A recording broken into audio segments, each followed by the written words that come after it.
G'day YouTubers, Nervous Neon here. Thought I'd talk about the positive traits of autism today. Reason being is I've just seen some negative press about it. There was an article in the newspaper, the Herald Sun, a couple of days ago about the worst case of autism in Victoria or whatever it was, and it was about a boy who is basically locked up in a room because he's so violent, and his caretakers feed him through like a hole in the door, kind of like a jail cell. You know how you have that little slit where you pop food in there? And I just thought to myself, the reason this case is so severe is not the boy's autism, but the boy's violence that is causing the problem. And while temper tantrums are associated with autism and Asperger's and all that, it's not a diagnostic criteria. So, you don't have to be autistic to be violent, or, you can be violent and autistic. It's not like a causational thing. But sometimes, it's unknown if that, severe case, if that boy wasn't autistic, would he be violent? You really just don't know. That's the problem with it. And some of these reports, they talk about the parents and their reaction when they get the news that their son or daughter is autistic, and it's usually like, oh, it's autism. Oh, we were devastated when the doctor told us autism. Well, the point of the video is to get people to think that autism isn't such a devastating illness. It has, you can put a positive spin on it, and it has positive traits. You wouldn't, if there was a test for extroversion and introversion in an infant, just imagine the doctor saying, we have some bad news. I'm sorry, your daughter is an introvert. Oh, an introvert. That's an introvert. How do I deal with that? That's awful. Fuck, an introvert. Really, introversion is just a personality trait, and it's extroversion that seems to be favoured in society, but you can make introversion work for you. Same sort of thing with autism. And also keep in mind it's called autism spectrum disorder. That's because each of the traits itself varies in severity or whatever.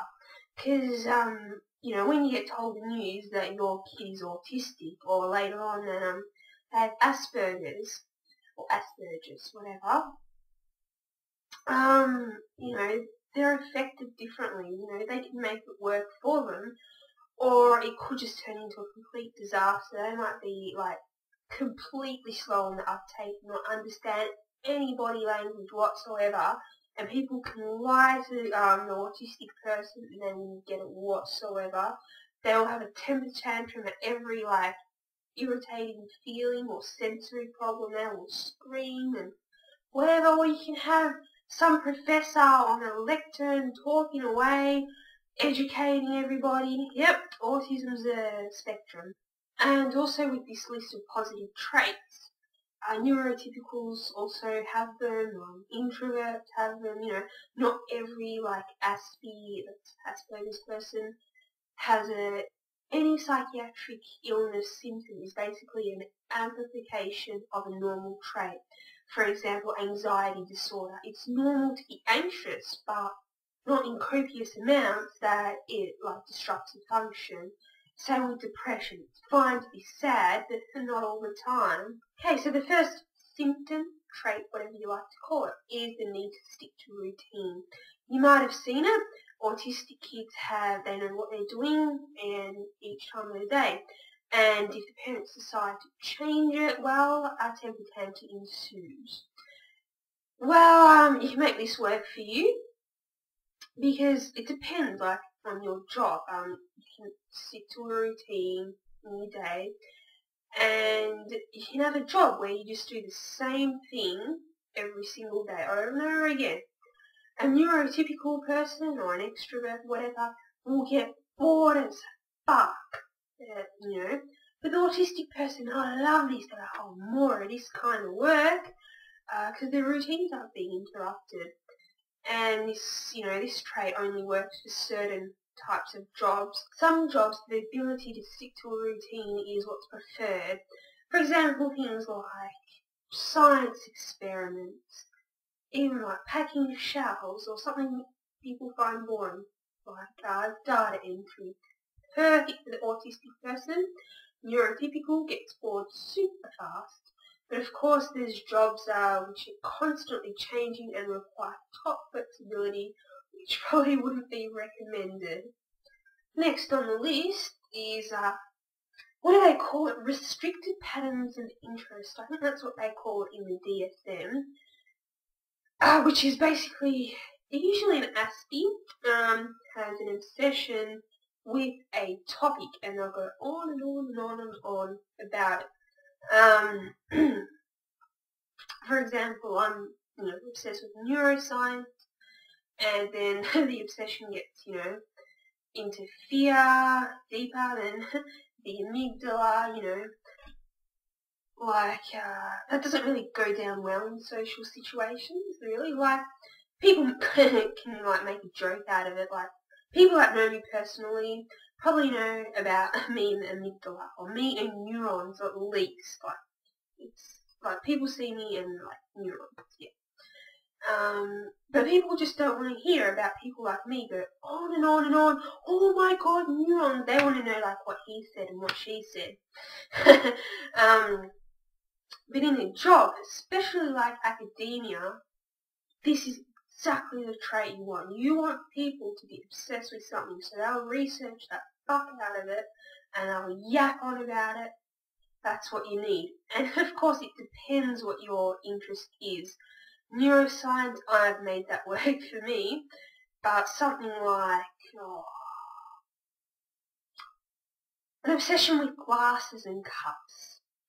I guess you can make anything work. Like, you could be the world's best glass collector. You can be like an expert on how to make glasses. I don't know. And going on from that restricted patterns of interest, there's like obvious enthusiasm there. Like, if you're obsessed with, say, pipes and plumbing at the same time, like plumbing, and you're an actual plumber, you'll absolutely love going to work. But if you're a plumber and you can't stand like topic, it's not so rewarding. And like for me, if I'm a neuroscientist and I'm going to work with neurons, actual fucking little brains, I'm like, whoa, I just jizzed in my pants, like right here. Whereas the person right next to me is like, oh, it's home time yet? I'm going to a party, I can't fucking wait. Around here, I just want to go get pissed. And I jizzed in the pants. There's also sort of a theory, I think Simon Baron Cohen, about autism is kind of like a systemizing brain versus empathizing or whatever. And, each sympathizing and empathizing, you can make both of them work for you, depending on the situation. And some jobs require systemizing brains, IT kind of fields, science, engineering, whatever, whereas empathizing kind of like counselling or counselling and more counselling, I don't know. But as we're in the middle of this video, I thought I'd just put a disclaimer: don't pigeonhole or stereotype people by this list. Like, if you see an aspie, don't think, oh, you can do my maths homework for me. But no, you can't be a counsellor, or you can't be like a salesperson or anything. Everybody's different, everybody's got different traits. Okay, now for the biggest deficits, which are the social skills, and this is what usually causes the problems in autism. One trait that autistic people have is they usually find it difficult to lie. Not all of them, some are pretty good at it. So if an autistic person says something, it's probably true. Autistic people also have a high level of integrity, and they don't usually play like the social ladder or play mind games or whatever you want to call it.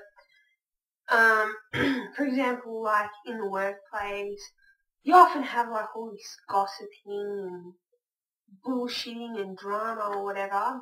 You even have it on fucking World of Warcraft, in your guilds. No joke, you do. Aspies usually are oblivious to this, they're not understanding the body language, the sarcasm, snide tones, the undercover things happening. They're just like, boom, straight over their head, and they just continue on and do their work, whatever's asked of them. And, they're not going to be corrupt, I guess, or they're not going to be sucking up to the boss and all that kind of bullshit. Another one is that autistic people tend to talk at people rather than with them. As in, they say like a huge monologue, and the other person might say another huge monologue back, and there's not really much interaction going on. Something like this, they would make a perfect lecturer, because all I do is get up on the fucking podium and go blah blah blah blah blah blah blah blah, and it doesn't really matter, the other party's like involvement in it. But obviously it doesn't help if you're like a salesperson. I mean, it helps with your first pitch or whatever, like, oh, this is the product, blah blah blah. But I think where the real sale, the convincing is made, is when you listen to the customer, listen to their needs, and say shit back at them, and more of a conversation happening there. So yeah, combined with restricted patterns of interest and talking at people, Aspies would make pretty good lecturers. But that's not to say that Aspies are completely deficient at having a conversation. That's absolutely fucking ridiculous. I've had perfectly fine conversations with Aspies. It's not like they go blah blah blah, oh my god, blah blah blah blah blah blah blah blah blah. I mean, they do that, but that's not all they do. Also, as a note to parents who just, found their kids being recently diagnosed, don't panic yet. You don't know what's going to happen, what your kid's personality might be. You might have a preconceived notion of what kind of kid you want, and whatever. Especially I've seen parents on YouTube say, oh, I'm so sad for my child, he'll never get married, or something like that. But the Aspie themselves might not want to get married. They don't feel like their relationship, love and all that, it's not actually a problem for them. I can understand how it is for the parent. And while it's fair enough to say that an Aspie is going to have trouble maintaining just everyday relationships because of these social deficits, it's absolutely ridiculous to say every single Aspie is non-existent. They'll be completely hermited, in their room, spinning all day, fucking doing this all day. That's not true. Stacks of Aspies, and they're fine with their lives. They'll get married if they want to. Some people are like, I'm asexual, I don't want to get married, I don't feel like I'm missing out on anything. But a lot of them want their boyfriends and girlfriends, and they have relationship problems. Some can work it out, some unfortunately can't. But you don't know, as soon as the kid's diagnosed, what's going to be happening to them. A lot of non-autistic people have relationship problems. What's the divorce rate? Anyway, if you want to know if the person is a half optimist or a half pessimist, you ask them, is it a half orc or is it a half human? And also, to autism Aspies, keep in mind, some things are really important to neurotypicals that might not be so important to you. For example, spontaneous sharing enjoyment or whatever criteria is in the DSM, whatever they call it, or, showing affection and all that. A lot of parents are there, like, my baby's not looking at me, or they don't say I love you spontaneously. Things like that really mean a lot to them. Like, I think eye contact's absolutely ridiculous. But a lot of people, like, require it or something, And I've got to understand that other people care, even though I don't. Because I think that's what, like, making relationships work is all about. It's understanding that people all think differently and have different values to what you do. Do you guys know any autistic traits that you can turn into a positive one? If you do, post away, comment. Thanks. That's it from me. Catch you later, guys.